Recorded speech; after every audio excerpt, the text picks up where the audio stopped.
La vivienda cara y escasa no es una casualidad, es una política. La vivienda cara y escasa es una forma con la que los gobiernos mantienen a una sociedad dependiente y rehén.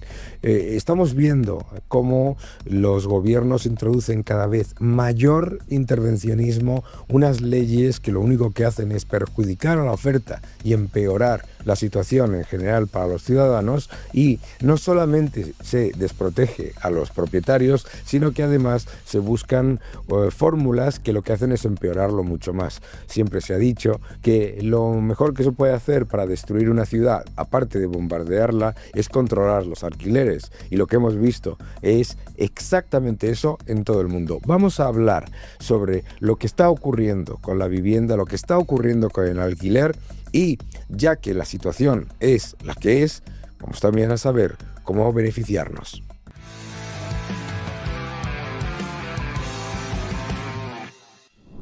Hola a todos, hoy estoy con Eric Sánchez, que es el CEO de Rental. ¿Cómo estás? Muy buena, Daniel. ¿Qué tal? Encantado. Lo de la vivienda es una brutalidad, y además vosotros estáis en muchos países, estáis en un montón de lugares que se está viendo ese aumento de los precios del alquiler, se está viendo que es cada vez más complicado el acceso a la vivienda, y hay que explicárselo a la gente. O sea, el problema que hay con el alquiler en muchas de las ciudades más importantes viene de un exceso de regulación que lo que busca es precisamente generar todavía mayor dificultades para los ciudadanos. ¿Cómo ves tú la situación en general y digamos que ya aparcada a las ciudades donde estáis más implementados? Bueno, pues sí, es un análisis profundo, ¿no? La realidad es que, como dices, el tema de la vivienda ahora mismo está en boca de todos, y el problema, casi siempre los políticos ven claro el problema. La cuestión es la solución, Eso ¿no? es, ¿no? Y en este caso, no sé si aposta o no aposta, pero la solución que se implementa no son las adecuadas. Y además, Claro. lo curioso es que se implementan soluciones que ya se han probado en otros sitios que no son adecuadas. Entonces eso hace pensar por qué estamos tirando por ahí, ¿no? En este caso, sin duda, la vivienda sube de precio. Primero, porque hay inflación Claro. y es un activo que es escaso, por lo Y tanto, protege de la inflación. exactamente, te protege de la inflación. Y segundo, porque las medidas no han sido adecuadas, ¿no? Primero, es muy escaso. Nos ceñimos a España, por ejemplo. Arrastramos todavía una crisis de hace más de 15 años, pero todavía la gente habla de las burbujas inmobiliarias, ¿no? Como si eso se reprodujera cada 3 días, ¿no? La burbuja se creó durante muchos años y explotó, y ahora es al revés. Ahora hay una contraburbuja, ¿no? Porque se ha llevado 10 o 15 años en los que no se ha desarrollado prácticamente nada. No se ha desarrollado prácticamente nada porque aquella burbuja explotó y acabó con el promotor medio. Es decir, aguantaron las grandes promotoras, pero ese promotor que hacía vivienda en un pueblo, que hacía vivienda en ciudades pequeñas, ese ya no existe porque cayó, ¿no? En ese momento. Y esos 15 años de no desarrollo inmobiliario, más un crecimiento como país, más un crecimiento económico, más un... España, a pesar de todo, sigue atrayendo mucha gente que quiere vivir aquí, ¿no? La calidad de vida que tenemos. Tenemos otras muchas virtudes que hace que seamos un punto donde mucha gente quiere venir a vivir, y además, para otras economías, es barato venir a vivir aquí. Por lo tanto, si mezclas todo eso en una coctelera, sin duda a día de hoy para un ciudadano español medio es difícil el acceso a la vivienda. ¿Por qué? Por muchas cuestiones, ¿no? Porque hay una competencia por esa vivienda de gente que tiene más que nivel adquisitivo. También nos podríamos parar a pensar ahí por qué España tiene que ser, o los españoles tienen que tener menos nivel adquisitivo que esos países, ¿no? Es un sistema productivo que ellos tienen que hacen que tengan mejor nivel adquisitivo, y después por esta falta de oferta. Y Claro. si los incentivos que ponemos sobre la mesa, ya si entran los políticos, no son para promover esa oferta, pues ese problema seguirá estando ahí, por mucho que salga todos los días en las noticias que suben la vivienda. Eso no es solución. La solución es proponer medidas, ¿no? Claro. Fíjate los datos son brutales. En España crece cada año el número de hogares en más de 250.000, y simplemente se construyen menos de 130.000 nuevas viviendas. Mm. Adicionalmente, los gobiernos más intervencionistas, los partidos más intervencionistas nos dicen que es que hay 1 millón de viviendas no ocupadas, pero esas viviendas, como tú bien sabes, y vamos a hablar de eso, no están donde la gente quiere vivir y lo más importante, la inmensa mayoría son inhabitables, están en pequeños pueblos, etcétera, etcétera.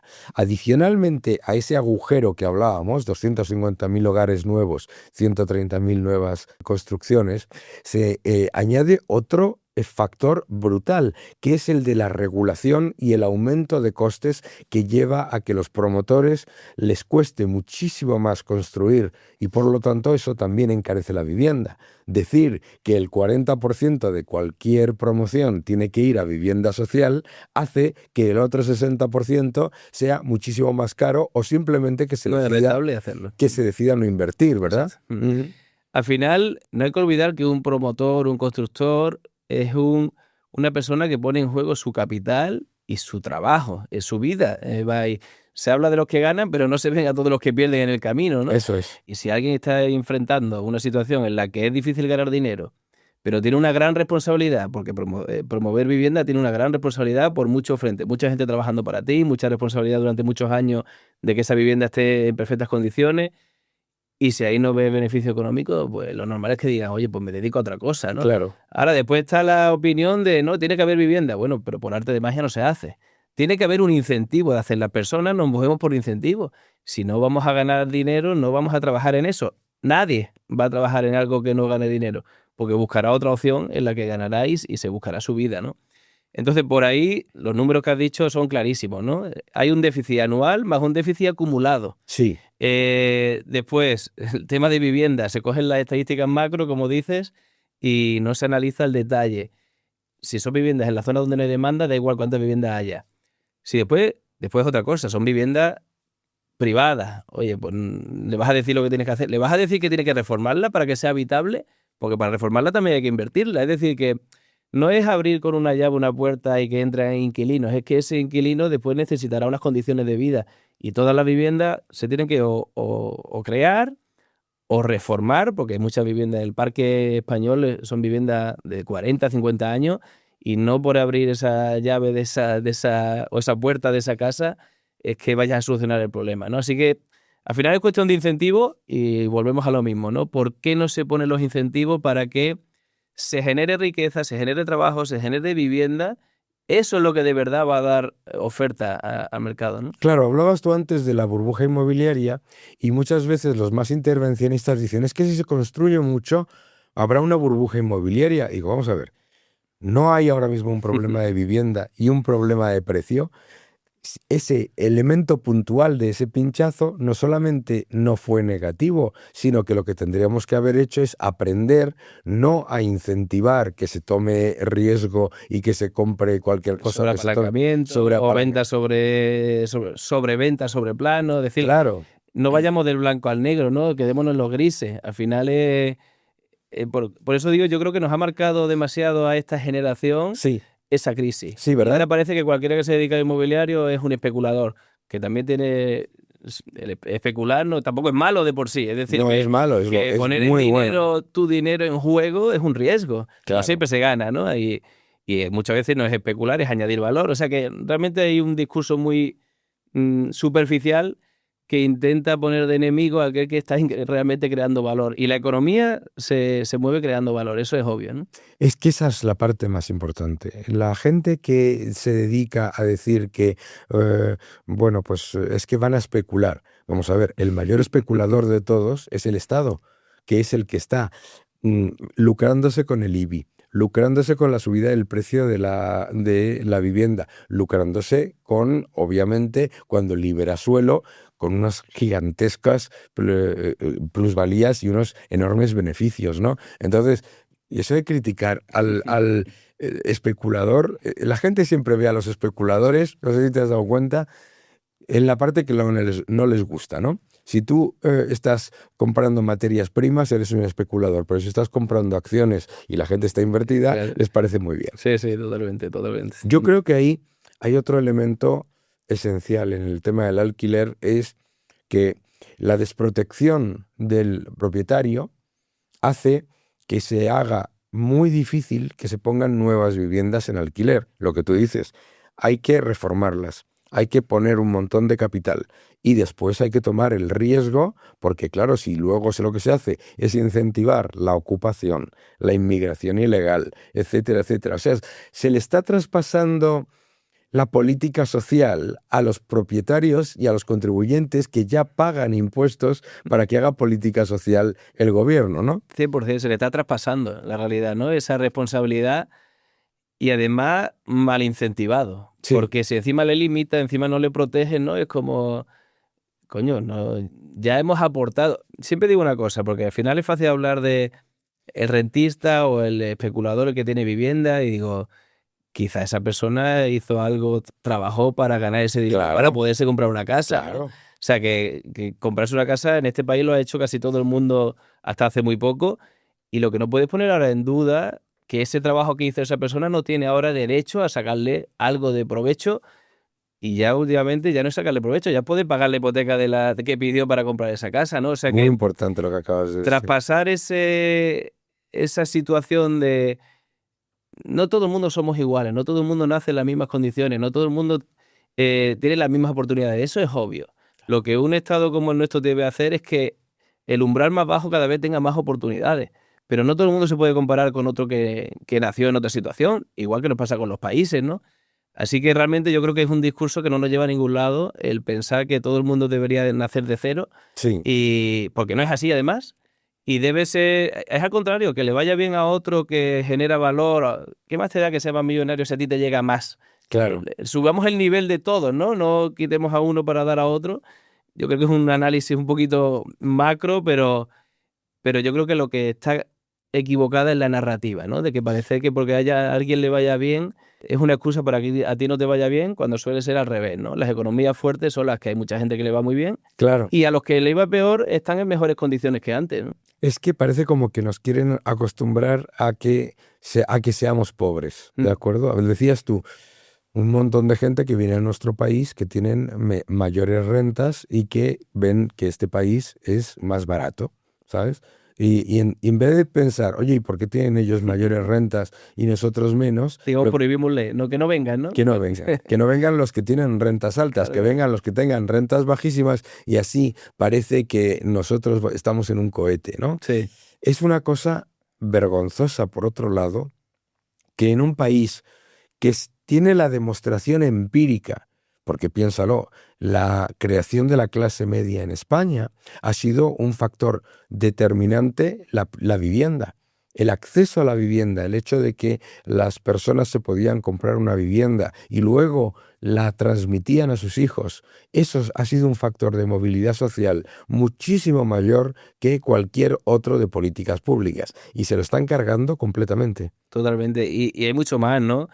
Hablamos de vivienda, pero mis abuelos se fueron de luna de miel a Sevilla viviendo en Huelva. Claro. Y ahora un chaval está en la ESO y se va a Malta. Es decir, que también hay otras prioridades, también se han abierto otras oportunidades que antes no existían. O sea que hay mucho, no solo es mucho en el trasfondo de la sociedad, ¿no? Sí. Si no es prioridad, pero después queremos exigirla. Sí. Oye, también está la responsabilidad individual de cada uno de elegir bien lo que quiere hacer.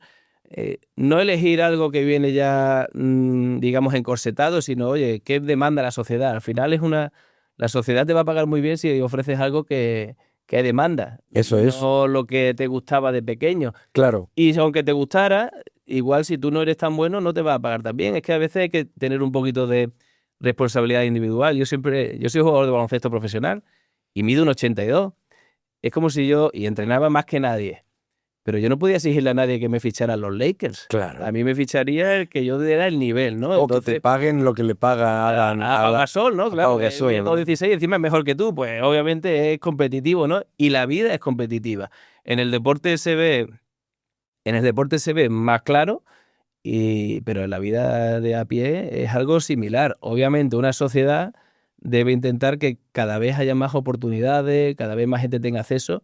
Y yo creo que la hay. Es decir, claro que sí. hoy hay mucha más gente con muchas más posibilidades desde cero crear algo. Claro. Que tengan la misma que alguien que tiene muchas más oportunidades por la causa que sea, pues eso no va a pasar nunca. Así que es un poco surrealista pensar eso, ¿no? Yo creo que eso es muy importante porque tú has dicho antes eso de, parece como que quieren que todo el mundo empiece de cero. el primero que no empieza de cero es el que impone esa ley, Claro, ¿no? Claro, o sea, el que parte, reparte y se lleva la mejor parte. sí. Todos sabemos lo que pasa cuando se introduce el intervencionismo y la planificación central, que son los planificadores centrales, como pasaba en la Unión Soviética, los que tienen acceso a los mejores activos y a las mejores viviendas, etcétera. Pero el mercado del alquiler ofrece un montón de oportunidades y desde luego pues hay un cambio, y hay un cambio relevante en el que las nuevas finanzas sí nos permiten buscar oportunidades para generar una rentabilidad superior. El mercado de alquiler, el mercado de la vivienda, ya no es solamente el contrato de alquiler o la compra de una vivienda, una transacción unívoca, sino que ya hay productos financieros muy importantes que cambian esta dinámica. Cuéntanos un poco sobre esto. Bueno, la mejor modelo de negocio y el mejor modelo para dar valor es algo donde hay una necesidad, Claro. ¿no? Porque al final es una necesidad que se tiene que cubrir. Claro. En este caso, la vivienda actualmente lo hay claramente. Tradicionalmente estaba muy limitado quién podía, incluso estamos hablando del problema de generar vivienda Sí. o de reformar vivienda. Pues está muy limitado a los grandes bolsillos o a los grandes patrimonios, y ellos normalmente pues invierten en ciudades principales, invierten en edificios, pero no invierten en otros barrios. Es decir, no está, digamos, tan amplificado porque hay determinados players que lo hacen y tienen una capacidad de acción, no Sí. porque no quieran, ¿no? La tecnología ahora lo que trae es que realmente cualquiera puede formar parte de este ecosistema, que es crear valor en la vivienda. Ya no solo es crear valor, porque crear vivienda mueve la economía. Al final hay una empresa que tiene que ganar dinero, que tiene que tener trabajadores, que soluciona un problema de vivienda, que ese mismo trabajador puede ser un inquilino. Es decir, que esa dinamización de la economía es clave. Pero ahora lo que también entra en juego es que también cualquier persona puede ser el que pone ese dinero para crear esa vivienda, ¿no? Es que tú puedas dividir una inversión en un edificio en muchas participaciones, y esas participaciones pues ya son accesibles para cualquiera, ¿no? Ya no solo es un fondo el que puede invertir cientos de millones, sino que tú mismo desde el salón de tu casa puedes aportar ese valor y decir, oye, pues yo invierto mis 5.000 euros que tengo ahí ahorrados y sé que estoy poniendo mi capital en juego, porque no deja de ser una inversión. Claro, por supuesto. Pero lo es en una zona donde hay alta demanda, donde se va a producir una vivienda que ya se sabe que esa alta demanda lo va a cubrir. Y si va bien, pues obviamente pues tú tienes tu beneficio. Al final, lo que hablamos de fraccionalizar a día de hoy es solo la primera etapa que trae esta tecnología. Y la tecnología aquí ahora estamos hablando de la tokenización, Claro. que es esa división en esta participación que estamos hablando, que son tokens. Pero eso trae mucho más. Trae mucho más porque incluso mejora no solo la accesibilidad de que, oye, entras con el ticket que quieras, diversifica, porque, oye, tengo 100.000 euros, en vez de invertir en un inmueble, invierto en 10.000 euros en cada uno, tengo un portfolio más diversificado en inversión, genero esa vivienda. Pero es que además, una vez que tienes ese activo, lo has convertido en un activo financiero. Y ya esa inversión es incluso más líquida. Si necesitas venderlo, lo puedes vender con un clic. Si necesitas incluso ignorarlo, lo puedes hacer con un clic. Es decir, estás dinamizando la economía y dinamizando, en este caso, la inversión inmobiliaria, pero además has convertido esa inversión inmobiliaria en un producto financiero mucho más completo. Cuando miramos un producto de este tipo, además yo creo que lo que ocurre es que así también el ciudadano medio y el inversor más pequeño entiende todo el proceso de lo que es la inversión inmobiliaria. Muchas veces cuando estos políticos hablan de los grandes fondos, ¿no? Oiga, participe usted junto con los grandes fondos en una inversión importante, en un edificio importante, y entienda la oportunidad, el riesgo, etcétera. Siempre se olvida de ese riesgo, claro, y de esa relevante aportación de capital, y que el tiempo es dinero, que los periodos de maduración son largos. Para un inversor mediano o pequeño, como estamos hablando, 5.000 pocos euros, claro, también puede sonar a, bueno, pero ¿y por qué voy a tener yo una ventaja competitiva, o cómo me informo, ¿no? Bueno, precisamente eso es lo que trae. Yo creo que aquí hay dos cambios radicales de nuestro sistema. Es Internet nos trajo uno en el 2000, un poquito antes, ¿no? Y fue una barrera. Es decir, que pensad ahora cuando íbamos a hacer una compra en un e-commerce, teníamos muchas dudas, ¿no? Claro. Teníamos, oye, no sé si meter mi tarjeta ahí, esa página es de fiar, me llegará el paquete. Es un poco, cuando algo comienza es normal que tenga esa duda. Y en cambio ahora Internet nos ha cambiado radicalmente cómo vivimos cada día. Primero en el intercambio de información. Eso ha hecho que cada vez más gente tenga información o formación en cuanto a finanzas. Claro. Que terminamos universidad y terminamos bachillerato y la mayoría de la gente no sabe leerse su nómina. Claro. Es decir, había un déficit brutal. Ahora canales de formación financiera dan mucha divulgación que no los ves en las noticias habituales, ¿no? Eso es la primera barrera para que, habiendo formación, cualquier persona se pueda convertir en inversor.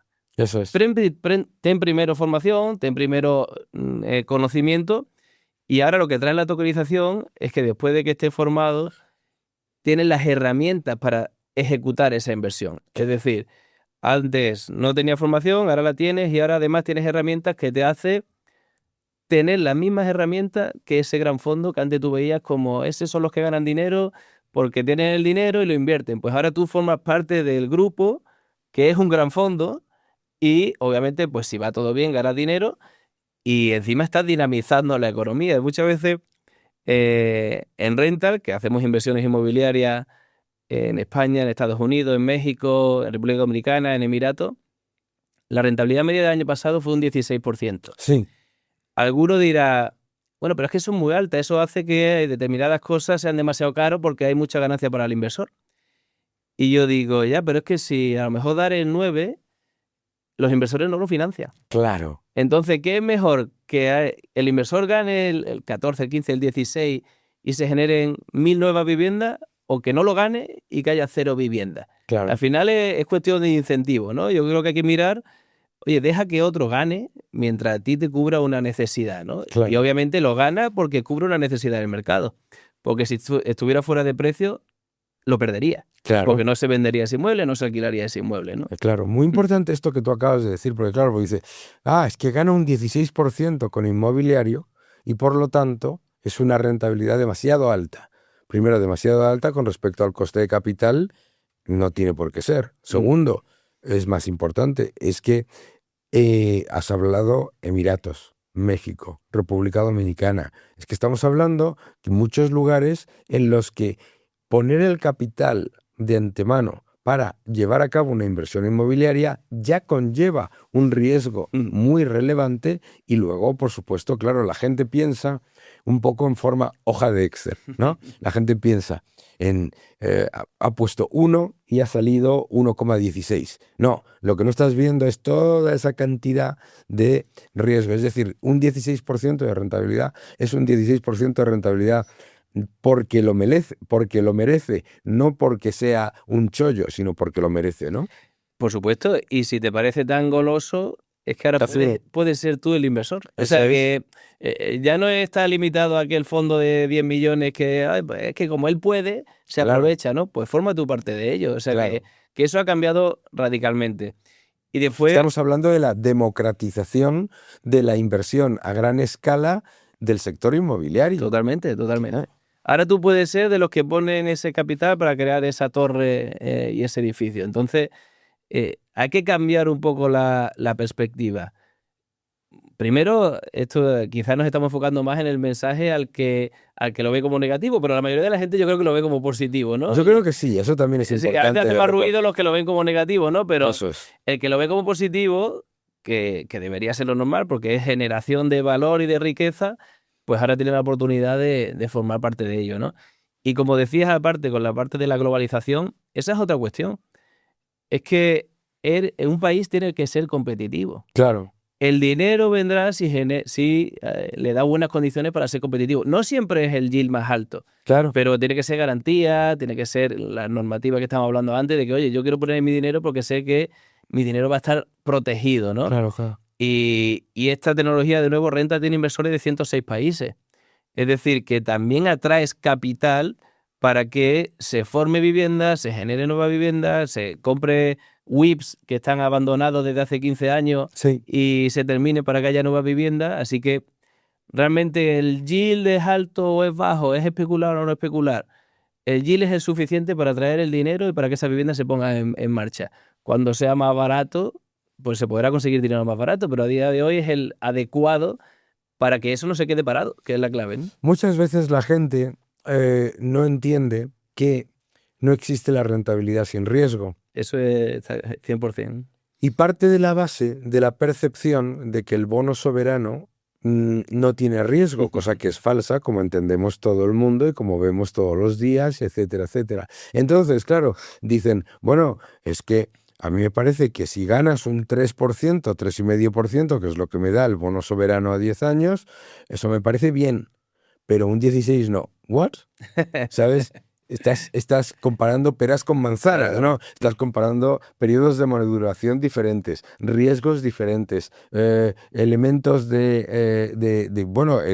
elementos que conforman ese valor añadido diferente. Trabajo totalmente diferente. Es Trabajo decir, totalmente aquí se está dando una rentabilidad muy buena a un inversor de manera pasiva porque también es el modelo de negocio de una empresa que tiene que mamar cada día en Claro. todo lo que conlleva la inversión inmobiliaria. Es decir, que no es, oye, pongo el dinero y se crea una vivienda, construir, promover, tiene mucho trabajo, tiene mucho riesgo, no solo de la promoción, tiene demasiadas barreras. Es Muchas decir, barreras. hay problemas para conseguir licencias en una velocidad adecuada, que te responda a determinados ayuntamientos en una velocidad adecuada. Hay problemas para tener suministro en una velocidad adecuada. Sí. Es decir, que no es un camino de rosa. Y eso retrasa los proyectos, retrasa las rentabilidades y tu dinero tiene un costo de oportunidad. Podrías haberlo invertido en otro sitio, ¿no? Claro. Así que ese trabajo de valor añadido que hacen las empresas que invierten, incluida Rental, no se puede desdeñar como si fuese poner el dinero y que creciera ahí un edificio, ¿no? Claro, además es que para mucha gente, yo creo que hay que recuperar eso que tú has dicho hace un momento, que es muy importante. La inmensa mayoría de la gente sí lo valora.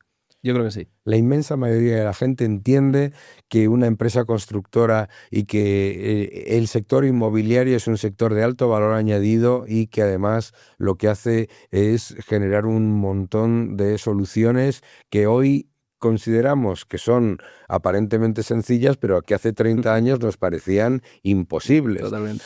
Pero también hay que entender que la regulación ha hecho pues que un montón de aspectos de la construcción, ¿no?, el marco de una puerta, las ventanas, sean muchísimo más caras de lo que eran antes. Es decir, que los gobiernos no ayudan en ese sentido. Vamos a ahondar un poco en esto porque, claro, mucha gente dice, oye, qué buena idea esto de poder invertir. He visto yo que están haciendo una torre maravillosa en México DF y yo puedo invertir en eso. Pero ¿cómo lo hace alguien? O sea, una persona dice, llego, qué buena idea, ¿cómo lo haces? Bueno, ahí nos hemos acostumbrado al e-commerce. Ahora lo que has traído es que entras en una plataforma web y ves distintos proyectos inmobiliarios y tú puedes elegir cuál, como si fuese la cesta de la compra, Sí. y decides cuánto invertir y haces una transferencia bancaria e inviertes en ella, ¿no? Y decides cuánto invertir. Tú, lo que tú quieras. Exacto. O sea, pueden ser 100 euros o 10.000, ¿no? Así O es. lo que sea. El modelo de rental es un modelo cherry picking, es decir, no es un fondo en el que tú le das el dinero e inviertes en muchos activos, Sino que tú vas y dices, no, es que quiero invertir en ese producto en México, en Madrid, en Miami o en el Burj Khalifa, ¿no? Claro. Que invertimos. Tú eliges y, importante, es un producto regulado. Claro. Es decir, cada uno de esos activos tiene un white paper que llamamos, que es un folleto de emisión, que debe validar un tercero, una empresa de servicios de inversión, y está regulado por la Ley de Mercado de Valores, bajo criterio de CNMV en España, bajo criterio de la SEC en Estados Unidos, que es donde nosotros hacemos emisiones. Por lo tanto, es un producto financiero regulado y tú lo que adquieres, tú dices, oye, voy a invertir en 10.000 euros, esos son 100 tokens, porque cada token vale 100 euros. Es decir, si un proyecto son 5 millones, pues lo divides siempre en tokens de 100 euros. Tú decides si comprar uno, o si comprar 1.000, o si comprar 10.000, ¿no? Cada uno su nivel adquisitivo. Mientras lo tienes, eres socio de una sociedad que tiene ese activo. Por lo tanto, eres partícipe. La ventaja que ahora salir de esa sociedad es con un clic porque lo puedes vender. No es notaría, registro, no necesitas conocer a los socios. Digamos que para ti es una entrada y salida similar, pongo entre comillas, a cuando compras acciones en la bolsa, pero ahora estás expuesto a ese activo inmobiliario mientras lo tienes. Mientras lo tienes, recibe los rendimientos, puedes operar con él. Como decía, la tecnología permite que tú puedas pedir un préstamo ignorando ese token 24/7 sin hablar con nadie. Es decir, ya no es ni siquiera con banca privada, es un acceso a una inmediatez global 24/7 que puedes pedir hasta el 75% del valor de ese token, donde la garantía no eres tú como persona física, sino es ese token, porque eso se programa, ¿no? Si tú dejaras de pagar ese préstamo, lo ejecutado sería ese token, pero eso está programado. Por lo tanto, realmente lo que trae es una ventaja de accesibilidad, diversificación, pero también de liquidez y de un apalancamiento que te podría permitir incluso mejorar tu rendimiento, ¿no? Y claro, para mucha gente dirá, bueno, pero ¿por qué voy a tener yo liquidez inmediata en algo tangible, complejo como es el inmobiliario? Claro, precisamente porque está tokenizado, es decir, porque está dividido, ¿lo entendéis lo que estamos diciendo? O sea, este producto divide en una enorme cantidad de diferentes opciones y entonces eso se puede hacer líquido al precio, obviamente, de... Ese es un buen punto, Daniel, porque la gente puede esperar liquidez asegurada. Y no, tú tienes que vender tu token. Claro. Lo que pasa es que el hecho de que esté representado digitalmente hace que venderlo sea muy Mucho más fácil. sencillo. Es automático. Si tú pones una oferta de que lo quieres vender, tú marcas el precio porque es un activo tuyo. Obviamente hay un net asset value, ¿no? Un valor de ese activo que marca ese proyecto, pero sigue siendo un activo tuyo.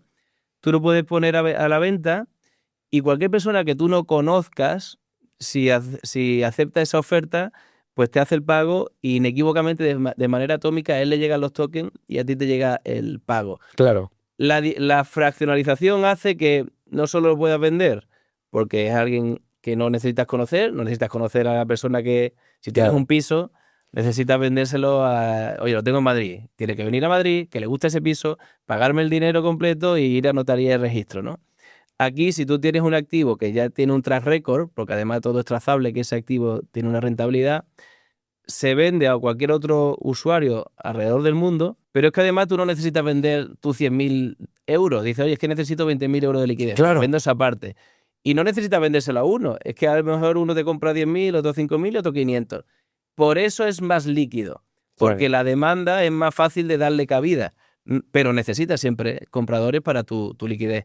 Después la parte de obtener liquidez, que sí es automática, es la de usarlo como colateral, ignorarlo. Claro. Porque ahí sí tú de manera inequívoca puedes ir y decir, lo ignoro y cojo hasta el 75% del valor. Claro. Es un préstamo, obviamente, tienes que devolverlo, pero te puede permitir en ocasiones que tienes un coste de oportunidad decir, oye, tengo liquidez, la uso y después ya iré pagando, ¿no? Claro, es que eso es muy importante que la gente lo entienda, porque históricamente el ciudadano percibe el inmobiliario como una transacción, digamos, unívoca, en la que una persona compra, alguien vende, hay un banco que te presta para hacer una hipoteca y X años después, normalmente 30 o 40, pues se repaga la hipoteca, lo que sea.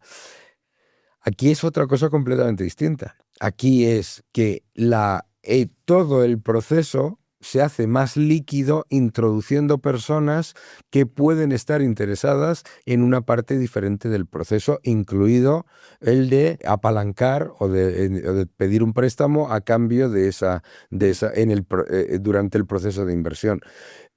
¿Qué diferencias hay por ejemplo, vamos a ver, yo soy un ignorante completo, no estoy muy desencaminado, entonces yo entro aquí, veo un montón de proyectos con características completamente distintas. Sí.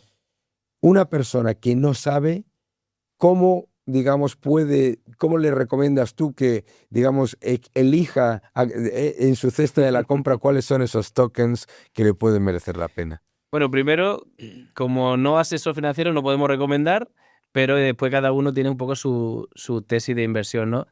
Lo cierto es que cuando te vas Esto es importante, vosotros no incentiváis ni estáis ofreciendo, vosotros simplemente estáis poniendo a disposición. Y tú eliges, nosotros le damos información, obviamente, al respecto, ¿no? Esa persona, para informarse de lo que es más atractivo, me imagino que tomará en cuenta periodo de maduración, la localización del activo, es un sitio con alta demanda, baja demanda, etcétera, ese tipo de cosas. Nosotros hacemos, obviamente, nosotros ponemos el modelo de negocio de ese activo y su periodo de inversión estimado, su rentabilidad estimada, digamos, sus escenarios optimista, menos sí. favorable, al final para que tú tengas más información, ¿no? Pero la realidad es que después hacemos mucha divulgación de que no todos los proyectos inmobiliarios son iguales. Claro. ¿Por qué? Porque un inversor nuevo, lo normal es que primero se fije en la rentabilidad, Claro. como todo lo que ve. Pero detrás de eso hay mucho más, ¿no? El plazo es el primero, pero después no es lo mismo invertir en un desarrollo desde cero, que puede tener riesgos de que la licencia se retrase, de que cualquier cosa, ¿no? De que encuentres algo histórico en ese suelo y eso retrase la operación, a un inmueble ya construido que simplemente le haces un lavado de cara y ya está operativo, ¿no? Ujú. Es decir, no podemos comparar un 15%, la última operación que hemos hecho, un hotel Hilton en San Antonio, Claro. que ya está dando rentas porque está operativo, y lo que vamos a hacer es reformarlo, pero estando operativo, para subirlo de categoría y después venderlo. Eso obviamente es mucho más seguro que hacer un desarrollo desde cero en Claro. República Dominicana, ¿no? Claro. Porque tiene También otros más riesgos. caro, me imagino. Puede darte más rentabilidad a la larga este segundo, Claro. pero sin duda tienes que hacer siempre un balance de rentabilidad-riesgo, ¿no?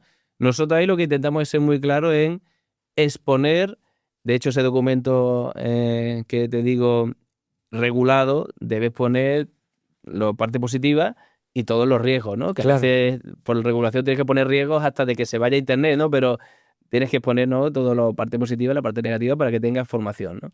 Eso es muy importante. Claro, porque la gente también debe entender que hay proyectos que tienen muchísimo menos riesgo y, por supuesto, van a ser más caros, ¿no? Y otros que tienen más riesgo y aparecerán con más atractivo si va bien, pero hay que ser consciente, como cualquier inversor, del riesgo que estás tomando y cuáles son las opciones, ¿no? Así es.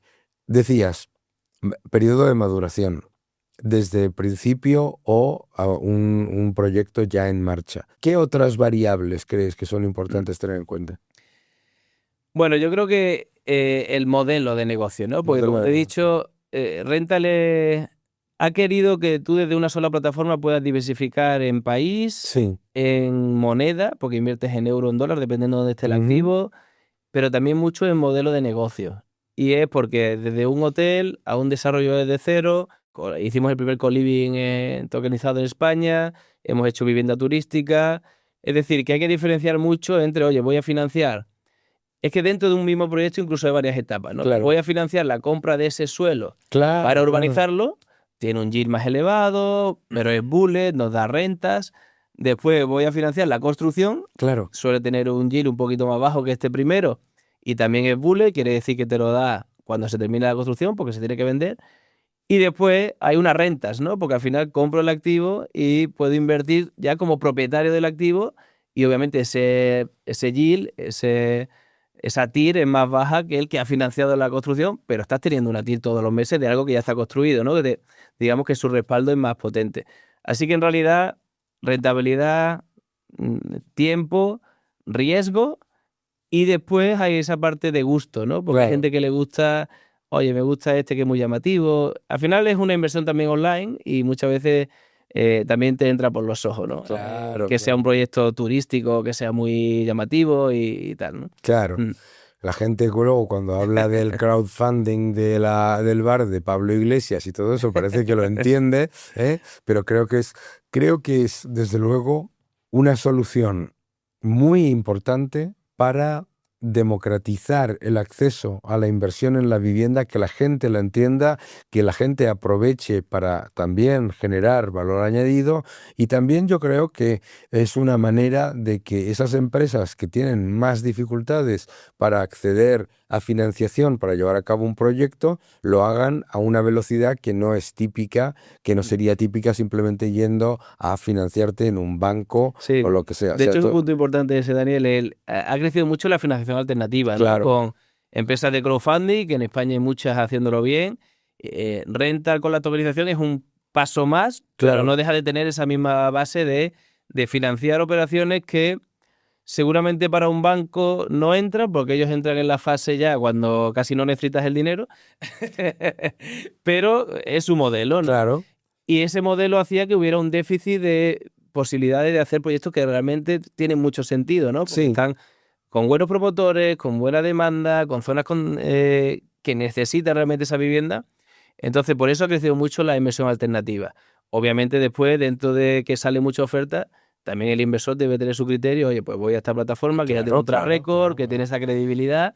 Pero sin duda es una democratización. No es la profesión del futuro, pero lo que sí todo el mundo debe hacer es ser inversor, ya no solo en inmobiliario, sino en cualquier otra cosa, porque no solo podemos depender de nuestro salario, que está limitado a nuestra capacidad de generación de valor, sino, oye, apoyémonos en que hay otras personas generando valor y nosotros invirtamos en ellas, ¿no? Así que siempre digo que cuando compramos el primer piso con rental, un piso muy pequeñito, al final echas a andar con una plataforma, tienes que ver cuánto financias, ¿no? Era un piso de 56.000 euros que había estado ocupado y tal. La compra me obligaron a hacerlo con un cheque bancario. Sí. Fui al banco, cheque bancario, pues te cobro 500 euros por tener un cheque. Digo, coño, me cobras 500 euros por tener mi dinero para pagar una casa, ¿no? Y pensé, esto es lo que es absurdo. Es decir, la generación más joven que nosotros, de manera nativa, va a entender que desde su móvil, como ya hace muchas cosas, puede invertir en inmobiliario, puede sacar el dinero, puede reinvertirlo, puede invertir en acciones, puede mover su dinero con total libertad, cosa que hasta el día de hoy que parece que estamos tan avanzados, pues fíjate que un banco todavía tiene muchas restricciones, ¿no? Totalmente. Es que al final todo lo que está consiguiendo Internet, la tokenización, el blockchain, etcétera, etcétera, es no solamente democratizar, sino además eliminar esas partes de intermediación que lo único que hacen es retrasar o hacer más complejos los proyectos. Esto lo hace mucho más sencillo y desde luego permite que los ciudadanos se beneficien de algo que tiene un valor tangible y que obviamente tiene un riesgo y que además es una actividad regulada, ¿no? Está claro. Yo creo que lo que viene, como todo lo que evoluciona, cuando algo evoluciona y te da un mejor servicio, obviamente los bancos no van a desaparecer, van a acometer esta misma o a coger esta tecnología, pero ahora sí, como le estamos ofreciendo algo mejor, van a hacer que necesiten ofrecerlo. Antes no tenían competencia, pues oye, yo ofrezco esto y estas son mis comisiones y te lo tienes que comer, ¿no? Las cosas tienen que evolucionar y el mercado es el que habla al final cuando alguien aporta más valor que tú, ¿no? Cuanto más oferta hay, cuanto más capacidad hay de acceder a inversores pequeños, medianos y grandes, más rápidamente se solucionan los problemas. Eso está sin duda clarísimo.